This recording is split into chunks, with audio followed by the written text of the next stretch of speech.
Hello, my name is Kristen Bolden, and I would like to welcome you to the other side of history. In the last talk, we gave a history on Patrick of Ireland from the book Triumphant by B.G. Wilkinson. And in this talk, I would like to continue on in our history and talk about a man by the name of Vigilantius. Now, while Patrick was doing gospel work there in Ireland, at the same time, there was this man, Vigilantius, who was doing a great work in northern Italy and in southern France. Now, Vigilantius, he lived from 364 to 408 AD, and he was born in southern France. His father was in charge of a relay post. Now, this was a traveling station where horses could be secured for travelers, and there were many different kinds of travelers. There was merchants, ambassadors, illustrious personages. There were bishops, ordinary tourists, and imperial courtiers. Now, this business, it gave to the young Vigilantius many opportunities in obtaining information of all kinds of topics from those who used his father's mountain abode. As he got older, Vigilantius, he actually guided travelers through the mountain passes. This was his job. Nearby lived a renowned historian, and he was also a writer, and his name was Sulpicius Severus. He was the idol of the learnt class. At his large mansion, he was host for practically all of the distinguished men of his day.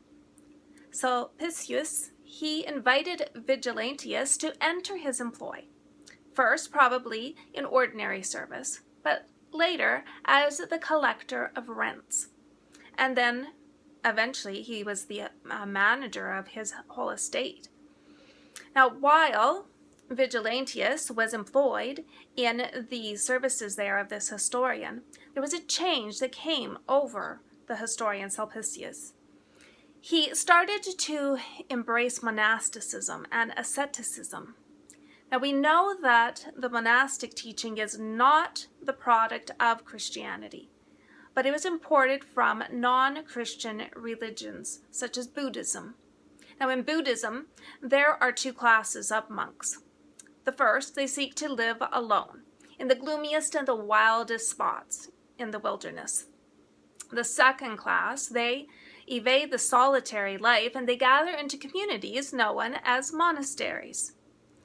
Now, asceticism also came from this pagan thought.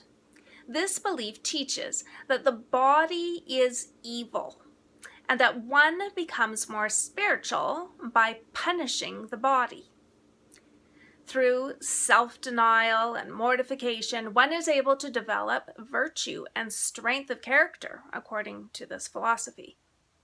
This was the practice that Martin Luther did, until it actually almost killed him, we're told. Then the truth that the just shall live by faith, it was given to Martin Luther. Now, Luther's own superior, he had a fairly good understanding of the scriptures, and he told Luther, he said, "Luther, you do not help your soul by punishing your body." Vigilantius, he had early learned to love his employer, this Sulpicius. He admired the brilliant intellect of this man and his compassion towards the less fortunate. Now, Sulpicius would feed the hungry, clothe the poor, and visit the sick, all while engaging in many literary labors and endeavors. Vigilantius, however, was not impressed with the philosophy of monasticism and asceticism. He saw in them a false humility and felt that at the heart of it was a hope to be elevated in the minds of weak brethren to where they would be rendered as an object of divine worship. He could see that this external religion, with its external actions, left the heart unbroken. There was a bishop, and his name was Martin, and he lived not far actually to the north. He founded the first monastery in France. Now Sulpicius, he wished to visit him, and he asked Vigilantius to make the visit with him. The image of Martin haunted the sensitive historian. The bishop, he slept on the cold earth, with nothing but ashes strewn beneath him, and covered only with sackcloth. He refused a softer bed or warmer clothing, even in severe illness. He declared that a Christian should die on ashes. He fed on the most unwholesome food and denied himself of every indulgence.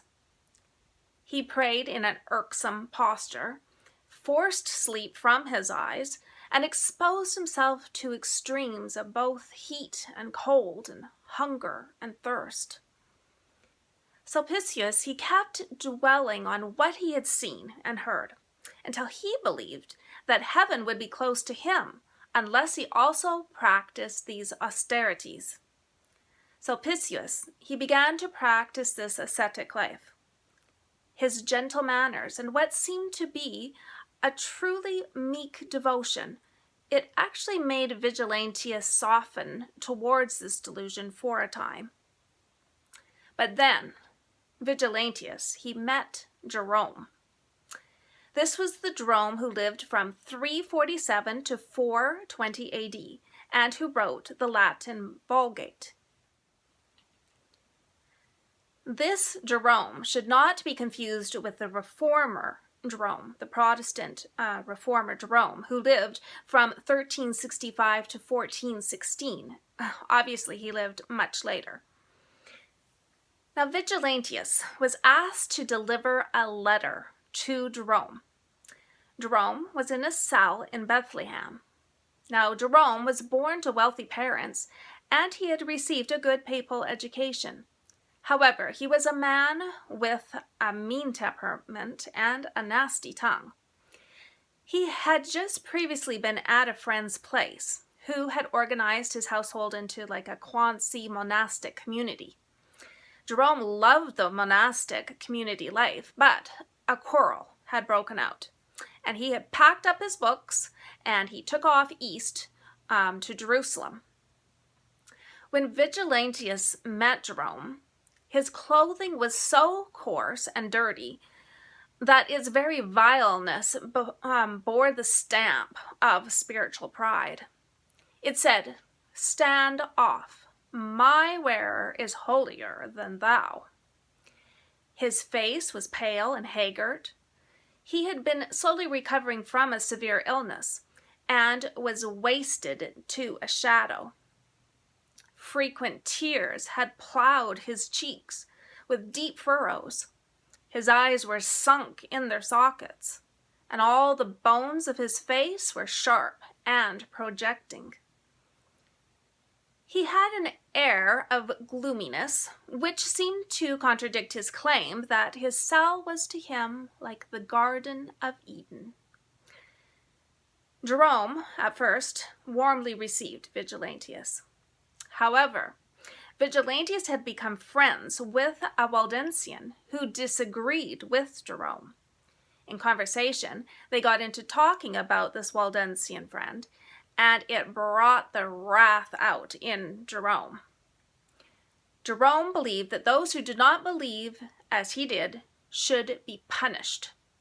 Jerome truly had the spirit of the Inquisition.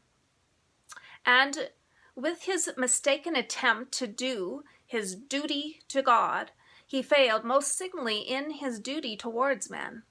He seemed to not know that passage that says, "If a man say, I love God, and hateth his brother, he is a liar." One man of the Waldensian thought, he taught that the lives of married people were fully as acceptable in the sight of God as those who were not married. He said that eating with thanksgiving is as commendable with God as abstemiousness, and that all who are faithful to their baptismal vows will be equally rewarded in the day of judgment. In response, Jerome, he said that he had the hissing of the old serpent and that his teaching was nauseating trash and the devil's poisonous concoction. The Pope had commissioned Jerome to make not a completely new translation, but a Bible where he was able to sort out the various readings and establish a standard version based on a comparison with the original languages. Now, it took Jerome more than 20 years to complete this task. He actually abandoned the idea of simply revising the existing translation of the Old Testament, and he produced an entirely new translation. And this was against the Pope's wish. Now, what contributed to the making of this new translation was that Jerome was rebuked by a man who was, again, of this Waldensian thought. And he opposed, this Waldensian man, he opposed the growing superstitions of the church, and publicly he confronted Jerome with the use of the corrupted Greek manuscripts. If the thunders of Jerome had not been turned against this man, we would actually know very little about him, because much of Protestantism has been destroyed by Rome. Now, this man, his name was Helvidius, and he was an author, but actually all of his works have been destroyed. Now, Jerome, he was so furious at this man's criticism of his work. But, the confrontation seemed to have had an effect. For Jerome's translation, he actually sought out early Greek manuscripts that were part of the received text that Lucian edited on the New Testament. However, Jerome did not altogether reject the Vaticanus and the Sinaiticus. Origen's translation there of the New Testament. It's an interesting fact that's worthy, though, of comparison for yourself. Jerome's Dewey Bible is actually closer to the King James Version Bible than most of the later modern translations. Jerome's new translation was a courageous undertaking, and it gave a new rendering of many passages of Scripture, renderings which shocked the sensibilities of the Roman Church. Augustine said that he found the new translation uncalled for. Jerome, he was pained but not surprised by the response from his Roman critics. He said that they were as howling dogs who rage savagely against me.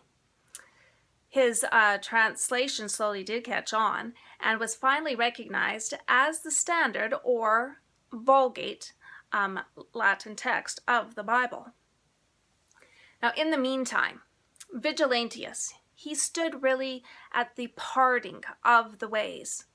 On the one hand, there was the bishop, Martin. He was running from cave to cell in the excitement of supposed miracles. There was his beloved employer, Sulpicius, turning from sound scholarship to fables and visions. On the other hand, there were those of this Waldensian thought, challenging the corrupt manuscripts in the hands of Jerome, and defending gospel simplicity and a married clergy. Now, what really made Vigilantius take the side of truth was Jerome.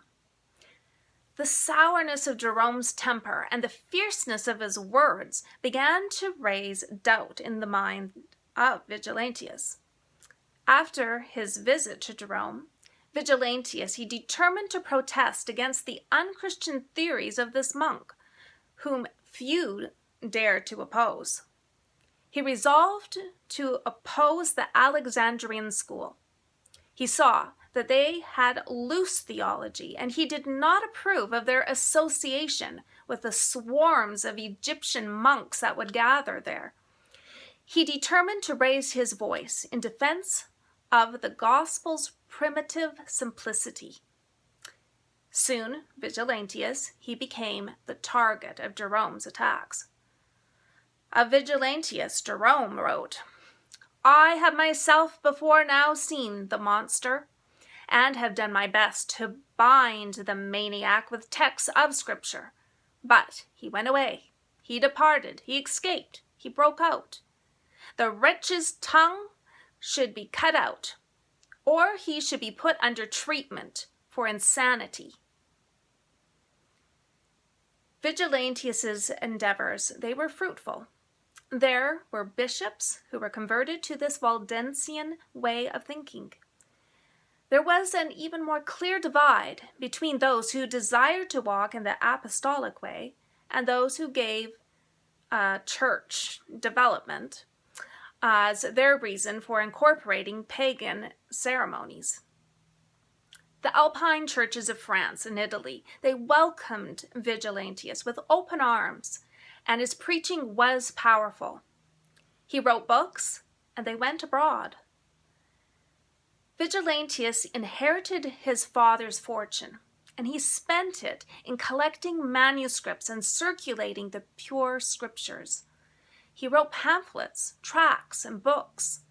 It is a regrettable fact that none of his writings have actually been preserved. They've all been destroyed. Like his contemporary, Patrick of Ireland, Vigilantius, he was a bright star for the church there in the wilderness.